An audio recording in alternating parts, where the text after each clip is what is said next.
This is episode 68 of the After Gambling podcast, and in this episode, we continue the Q&A with another familiar face.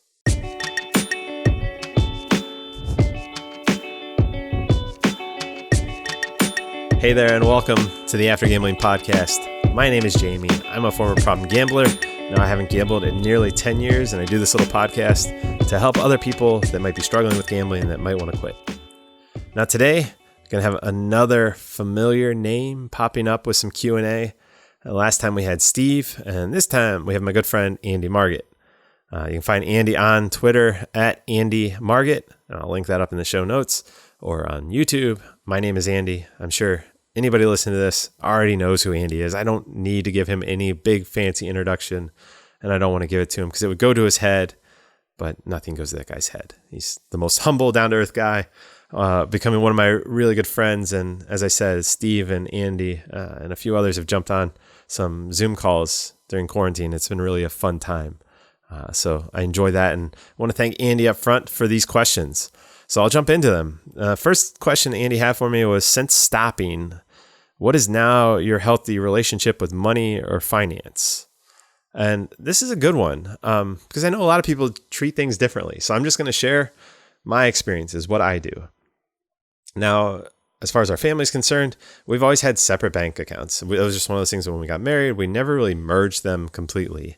I'm sure my gambling was part of that. And I didn't want to merge them because I wanted to be able to pay off my debts.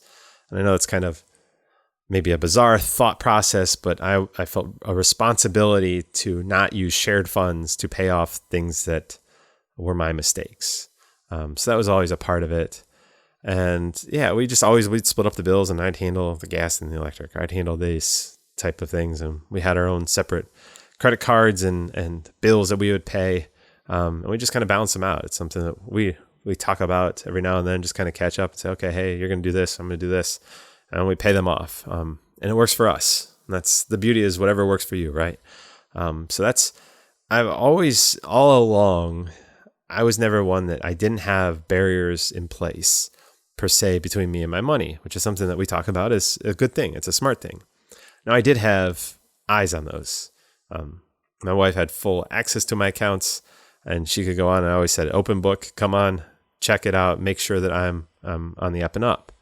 And so I think doing that, we had an open dialogue about money and finance, and she knew that at any point she could check in, and I knew at any point she could check in. So that was one of those things that it was helpful to know that even if she wasn't looking all the time, the fact that she could was something that probably helped me stay on the straight and narrow. But I think the other part is, once I got caught, I was so ready to be done with gambling. And I really got into GA quickly and really started to take to it, that I knew early on, there just wasn't a draw. I'd have thoughts about gambling, but never got, even remotely close to acting on them at any point. And I think that is a commitment to the fact that I got into the GA program and had some really great GA people around me. So I was able to make that transition quickly. This is not to say that it's what you should do. I'm just sharing what I do, and I want to be as transparent as possible. But I did have, I did always have my relationship with money. I was always checking my bank accounts, and even still will always be checking my bank accounts. I've gotten better. I noticed it, and was one of those things that making sure that I had money in there, or that money was covered so I didn't have any overdrafts. But for me, doing that, like I say, it was one of those things that I could pay off my debts. And over time, I'm certainly getting a better and better relationship with money and finance. And a lot has just been learning and learning some of the skills that I just lacked. I was always a business guy and thought I had some good thoughts on finance, but I didn't always execute on them. So I've been learning and listening and reading up on different people's advice. There's a really good book on finance by Ramit Sethi, I Will Teach You to Be Rich. And it really just talks about having systems in place. And I've actually put a lot of those systems in place. And I actually had some of them in place early on when I had the debt management, where just the money came out every month. And that's now how all my accounts are set up. They're auto bill pay. So just the money comes in and goes out. I don't have to touch it, which is, for me, something that really works. But I also, along the way, I was always very cautious about having too much money on hand. I was very aware of, I didn't want to have that comfort, that complacency of having money and access to it. So I'd either pay off bills quicker, or in a lot of cases, I wouldn't bill for things, which wasn't a smart thing as a business owner. I would kind of space out my receivables so that I would never have too much money at one time. But now I'm to the point where now I have a really healthy relationship. Like I say, we still have the open book system. I always check in. I always now show her my accounts. She doesn't ask. I'm just like, hey, here's where I am. Here's what they look like, just as an FYI. And I think that keeps us both at peace. I mean, I know she's not worrying, and she knows that she can kind of look at any point. So now I have a very healthy relationship with money and finance, something I'll always be very mindful of, that I didn't always have that.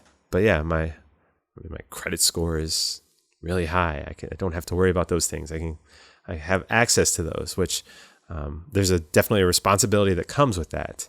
But again, it's one of those things, I don't try and do all that stuff on my own. We share the load, we discuss it. And so I think that's why I have a healthy relationship, is because I do have that exposure to other people. It's not something I'm doing alone and in isolation. So great question. But yeah, I feel like I have a really good, healthy relationship with money and finance.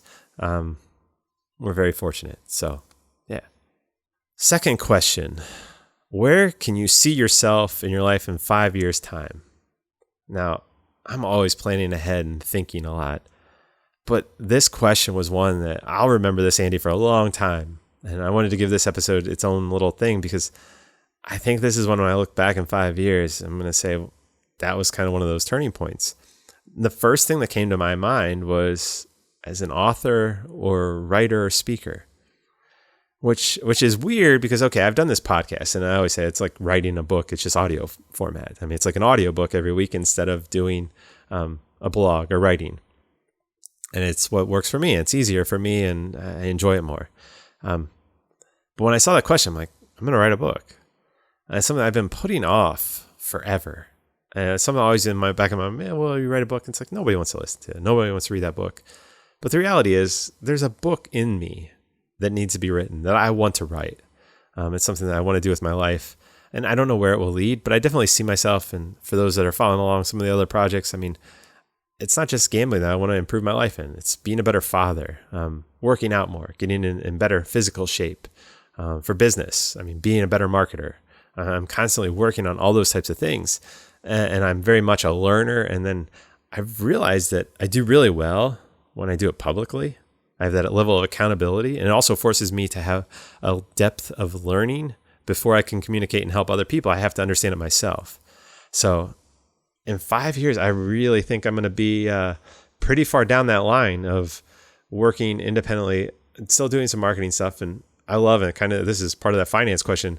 I like having diversified portfolio when it comes to investments, but also in just work. I like having clients from different sections and sectors. And I like my income to have different income streams so that I'm never reliant on just one thing. And so in 5 years, I definitely see myself still continuing to do a lot of the work I'm doing today, but I definitely see myself doing a lot more writing, a lot more blogging, vlogging, all that fun stuff, podcasting. So it'll be interesting to see, but yeah, hopefully by then I'll have a book out, maybe 2, maybe 3. I don't know how many, but I definitely see myself doing a lot more writing, and it's something that I've already started that process of writing that book that I've been putting off forever. So number 2, thank you, Andy. Where I see myself in 5 years, definitely being more of an author than just a podcaster. And then finally, the third question from Andy is it right to think that consensus is key to help prevent more people like ourselves from suffering problems with addiction? And I think, no, we don't need consensus, right? Like, in fact, I guess I'm going to waffle on this. Consensus is a tough word. I don't think we all have to agree on the steps forward. I do think on a bigger picture, and I've been pushing this online, if you follow me on Twitter, you know this, I view all addictions as being very similar. I think there are way more things in common than there are different. I think how the addictions express themselves are very different. Do you go to a bottle? Do you go to work? Do you go to the gym? Do you go to the casino?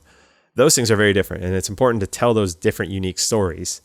However, I think there should be some consensus that the drivers that create these situations where we feel a need to express ourselves through these products or in these ways are all very similar. And I think the more that we can kind of come together on that bigger picture stuff, say, hey, the individual, like how we actually address these, because I think that's kind of the second part of this question, which is, okay, how do we address problem gambling?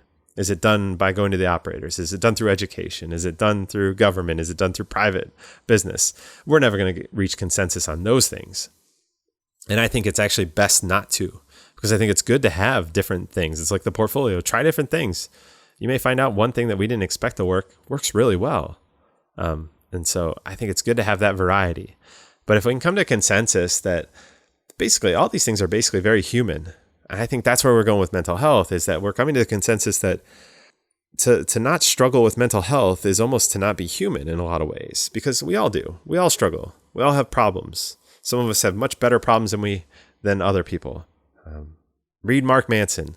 If you haven't read Mark Manson, go get Mark Manson's books. Any of them, all of them. They're all good. Relationships, Subtle Art. Any of those books are great books. And we'll highlight that fact that we all have problems and we all deal with these universal things and we all look for different ways to escape. So I think if we can come to consensus to realize that this is just us being human, we take away a lot of the shame and stigma. And we also find some common ground across addictions or within addictions, so that we can kind of move forward with a better understanding that this is something that affects us all. And so it has importance to us all. So I think that's where it's going to be key to prevent other people, is just because the more we talk about it, the more we're going to realize that this is just a universal thing. That, I mean, it's like breathing. If you're taking in air, you're going to struggle with some mental health issues at some point. So let's talk about them. Let's figure out approaches to address them so that people don't have to go as far down the line as Andy and I did and so many others around the world. So that's number 3. And that was the last question. Again, if you're not following Andy, go follow Andy. Like I say, read Mark Manson's books and follow Andy. Those are my 2 pieces of advice for today. Other than that, I appreciate you being here. Remember, Andy and I, we're not doctors, we're not lawyers, we're not therapists, we're not any of those things with letters before or after our names. We're just a couple of guys that had a gambling problem, that have learned from it, and that now share our stories, hopefully to help other people. So get that professional help that you need and you deserve. And finally, music for the show is something donated by Broke for Free and is licensed under the Creative Commons license. I'm Jamie, former problem gambler, and I will see you in the next episode.